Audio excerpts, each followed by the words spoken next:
A gente falou aí sobre o condicional, né? Então, nós fizemos as estruturas condicionais, fizemos o if, else.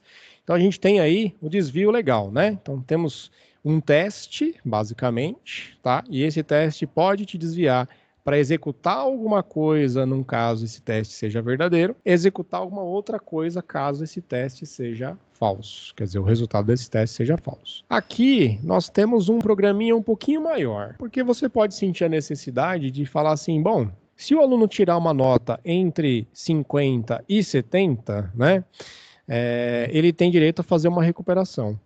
Se ele tirar uma nota superior a 70, ele está aprovado e não precisa fazer nada. Se ele tirar uma nota inferior a 50, ele está reprovado e não tem nem direito a fazer recuperação. Então temos um primeiro algoritmo aqui que exemplifica esse caso. Tá? No item 1, ó. Se o aluno tiver uma média maior que 50, então, repara que esse C então está em azul, tá? Dentro desse então na ação que ele executa, caso a média for maior que 50, existe dentro dele um condicional, que está aqui em verde. Então, se a nota for maior que 50, então ele verifica. Se a nota for maior do que 70, ele escreve lá que o aluno está aprovado. Se não, ou seja, se não for maior do que 70, mas estiver entre 50 e 70, ele tem direito a fazer recuperação. Finalmente, se não, ou seja, esse se não está em azul, ele corresponde àquele condicional inicial, azul, da linha 1 e 2, ele está reprovado. O que acontece na linha 6 é o caso dele ter uma nota 40, por exemplo. O caso que acontece na linha 4 é o caso dele ter, por exemplo, a nota 78, 80, né? Acima de 70. E na linha 5 acontece se ele tiver uma nota, por exemplo, 55, 60, alguma coisa assim. Nesse fluxograma, então, talvez fique mais fácil de visualizar o fluxo daquele programa lá. Então a gente tem um programinha lá que está fazendo alguma coisa em algum ponto aqui, né? E de repente ele chega no momento que ele fez um primeiro teste. Então ele testou. Média do aluno é maior ou igual a 50?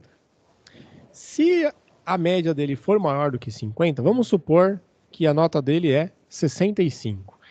Então 65 é maior do que 50. Então ele vem para esse lado aqui. Nesse lado ele vai fazer mais um teste. Ele vai verificar a nota dele, a média, é maior ou igual a 70?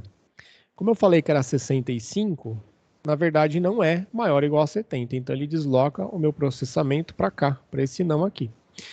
Então ele vai descer e vai escrever na tela a palavra recuperação. Ou seja, ele tem direito a fazer recuperação. Tudo bem? E termina e volta para esse ponto aqui em comum, que continua a execução do meu programa naturalmente, tá? Eu não estou preocupado com o restante que o programa faz. Pode ser que o meu programa só faça isso, mas eu não quis exemplificar um fluxograma completo, com início e fim e tudo mais, né? Um teste mais simples. Então, resumindo, né? A gente tem um fluxograma que pode administrar aí a situação onde o cara tem uma nota menor do que 50. Se for menor do que 50, ele vai deslocar o fluxo para cá e vai escrever reprovado. Se for maior ou igual a 50, ele vem para cá. E aí ele faz um teste. É maior do que 70? Se for maior do que 70, vem para cá. Se não for maior do que 70, vem para cá. E ele escreve coisas diferentes para cada uma dessas situações. O trecho inicial do programa é o mesmo. A declaração das variáveis, o início aqui onde ele lê as notas, as duas notas, ele calcula a média aqui, tá? E de repente ele vai fazer um teste. Então agora a gente tem um trecho novo que está entre as linhas 17 e 21. O primeiro teste a gente já fazia, que é esse teste aqui, ó, né? Que é verificar se a nota dele é maior ou igual a 50. Aí dentro se isso for verdade, né, dentro da parte verdadeira, né, ele vai fazer um novo condicional, que está nas linhas 17, 18, 19, 20 e 21. Ele faz um novo teste, verifica se a média é maior ou igual a 70. Se isso for verdadeiro, ele escreve lá essa informação na tela, informando que o cara está aprovado. Se não, ele vem aqui para essa linha 20 e escreve na tela essa frase toda grandona, que o aluno está de recuperação. Das linhas 17 a 21, só vão acontecer caso isso daqui seja verdadeiro. Se isso aqui for falso, ele vai deslocar para cá. Então aqui está o falso. Esse trechinho aqui do C não. E basicamente ele executa a linha 23, quer dizer que ele está reprovado, entre outras coisas. Você vê, aumentou algumas coisinhas, modificou algumas coisinhas, né? Mas tornou o negócio um pouquinho mais complexo, tá? Então o meu código agora ele tem mais saídas, né? E isso é infinito, tá? Vocês podem criar vários níveis diferentes, várias saídas diferentes para o mesmo código, tá? Tudo depende da necessidade, né? Você poderia ter faixas diferentes de notas e analisar para cada faixa uma situação diferente, né? Então tudo depende da necessidade, tá bom? Esse mesmo código, ele está escrito aqui em Java, tá? E a parte inicial é exatamente igual, eu estou destacando aqui somente a parte que é diferente, tá? Então a gente colocou, note que das linhas 20 até a 25, a estrutura é a mesma, tá? Repara na estrutura. Então, um condicional em Java, cadê o meu lapisinho? Tá aqui, ó. Condicional em Java, a gente faz lá if, abre parênteses, coloca uma condição aqui dentro. Ah, número maior que alguma coisa, variável maior, menor, faz um teste, tá? Abre uma chavinha aqui e aqui a gente coloca algumas instruções que vão ser executadas no caso disso ser verdadeiro. Fechamos a chave aqui. Finalmente, se a gente precisar, a gente coloca um else. Então, else não é obrigatório, tá? Se a gente quiser que tenha um else, a gente coloca um else. Coloca o que vai acontecer caso aquela condição seja falsa e quando terminar, a gente fecha a chavinha também. Reparem que essa estrutura ela está acontecendo aqui nesse trecho demarcado aqui em amarelo, tá? Então é a mesma estrutura, só que ela está preenchida, né? Em vez dos 3 pontinhos e tudo mais, tem alguma coisa sendo executada. Finalmente aqui nós temos um exemplo em Python, e aqui eu vou destacar também somente a parte diferente, tá? Quer dizer, é o que a gente adicionou a mais. Então você já tinha um if, você já tinha um condicional, e dentro desse condicional você colocou mais um condicional, que está nas linhas 7, 8, 9 e 10.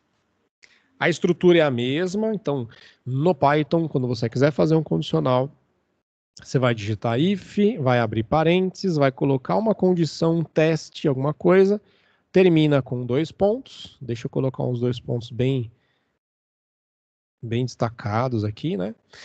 E depois a gente coloca, com a tabulação aqui, né? A gente coloca as instruções que a gente quiser fazer no caso disso aqui for verdadeiro.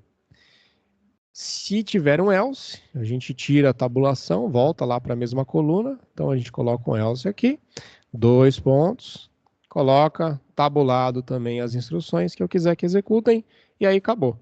Eu não preciso dizer que acabou o meu condicional. A estrutura básica dele é essa, e é o que vocês estão vendo aqui nesse trecho de código. Como é que ele sabe que ele acabou de fazer as coisas que tinha que fazer aqui, por exemplo, né? Como é que ele sabe que ele terminou de fazer tudo isso aqui e já está na parte do else?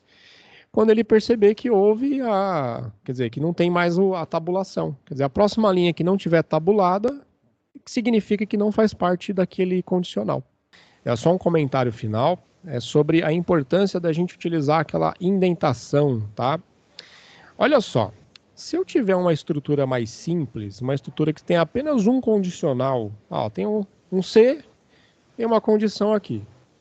Então, vai executar uma ação. Se não, vai executar uma outra ação e aqui ele está dizendo que finalizou. Mesmo que ele não esteja bonitinho, organizado, tudo bem, eu não me perco lendo isso. Se a gente tiver vários condicionais, um dentro do outro, aí a gente já começa a ter uma grande chance de se perder. Porque você pode olhar para esse fim C aqui, ó, e falar assim, mas esse fim C aqui, ele está fechando quem? Então não sei quem que está fechando, não sei quem faz parte de quem, né? A ação 1 executa quando, né? Então começa a ficar meio bagunçado. Então começa a ser cada vez mais necessário, né? Claro, se você estiver programando em Python, a indentação é essencial para que o negócio funcione. Mas se você não estiver usando o Python, se você tiver com um código muito complexo, olha só como ele indentado fica mais bonitinho, fica mais organizado. A gente colocou um primeiro condicional. Primeira condição 1 aqui, ó. Se a condição 1 for verdadeira, o que ele vai fazer? Ele vai pular para a linha de baixo aqui depois do então. Ele vai fazer um teste na condição 2. Então a condição 2 está dentro da condição 1. Esse condicional da condição 2 aqui está dentro do condicional da condição 1. Se isso for verdadeiro, ele vai fazer um novo teste, vai fazer um teste na condição 3. E se isso for verdadeiro, ele executa a ação 1. Esse se não, ele corresponde ao teste da condição 3. Olha só a tabulação aqui, ó. Tá na mesma tabulação. Eu organizei o código assim, então eu olho para isso aqui, eu vejo a estrutura básica de um condicional. Se condição, então ação. Se não, ação. Então esse trecho aqui fecha um condicional completinho. Mas ele está dentro dessa condição 2 aqui. Ele só executa se essa condição 2 for verdadeira. E no final a gente está fazendo os fechamentos aqui, ó. Repara que os fechamentos, todos eles seguem a tabulação. Então aqui a gente tem esse condicional aqui, que está na mesma tabulação desse fechamento. Esse condicional aqui, que está na mesma tabulação desse fechamento. Então quer dizer, eu sei que esse condicional aqui fecha aqui. Esse condicional aqui fecha aqui. Esse condicional aqui fecha aqui e ele tem um senão aqui no meio, ele tem um else aqui no meio. Imagina você tem um monte de condições para chegar e executar alguma coisa, né? Você tem um monte de condição aninhada, né? Uma dentro da outra, né? Se isso aqui, olha só a quantidade de coisas que a gente tem aqui. Se eu não der essa tabulação aqui, se eu deixasse tudo aqui na mesma coluna, ficaria meio ruim de eu interpretar o que está acontecendo. Para eu localizar alguma coisa no meio, é um pouco mais difícil, um pouco mais complicado. Agora vou contar por experiência aí, né? É normal o pessoal não se preocupar com isso quando está aprendendo, e eu já adianto para vocês que, com exceção de Python, se você quiser programar em qualquer outra linguagem, ou qualquer outra linguagem que não tenha essa dependência da indentação, você vai desenvolver na linguagem, você vai aprender tranquilamente, mesmo que você não seja muito organizado, tá?